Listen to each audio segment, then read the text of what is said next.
Ascent and integration, relentless effort.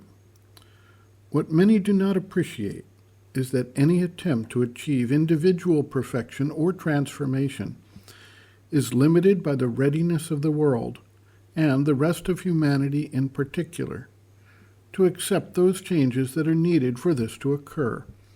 Thus, progress will necessarily be partial, halting, and in some cases, there may appear to be retrogressive steps as forces that oppose the changes raise up their defenses and fight to prevent the next step of progress from taking hold and becoming the standard, from which the further steps of progress could then begin.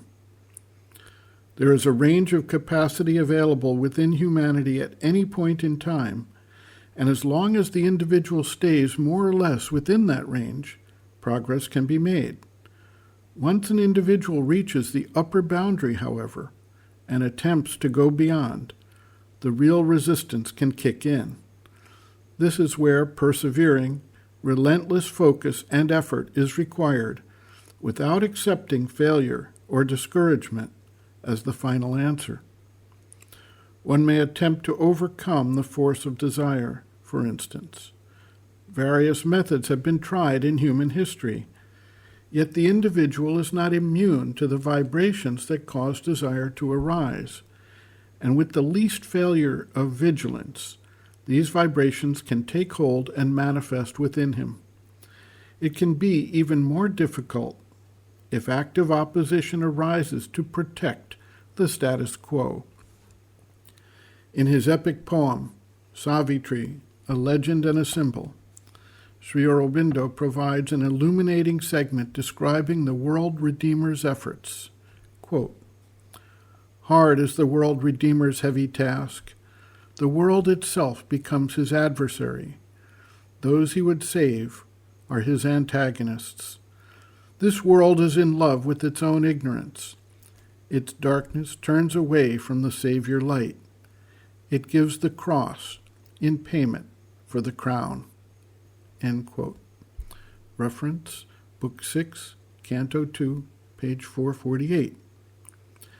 The mother writes, quote, "It is only by a very persistent effort that one can succeed in overcoming his difficulties, and yet it seems impossible to cut oneself off completely from one's solidarity with the rest of the world.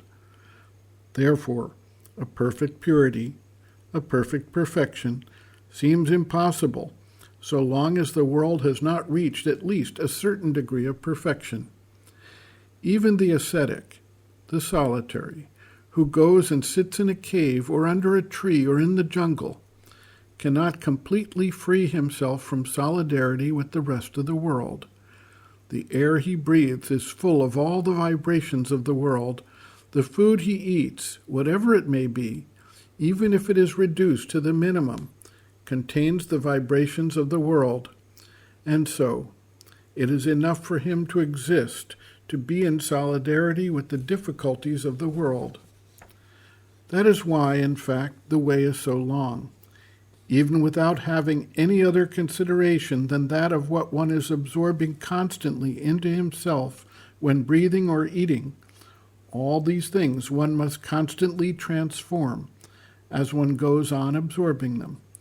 It is a continuous alchemy in which one absorbs a particular kind of vibration containing all the possible disorders and must transmute this into something which is ready to receive the light from above. And this work is perpetual and perpetually renewed. So it is impossible to live in this world, in the world as it is, and become perfect without the world itself making a great progress." End quote.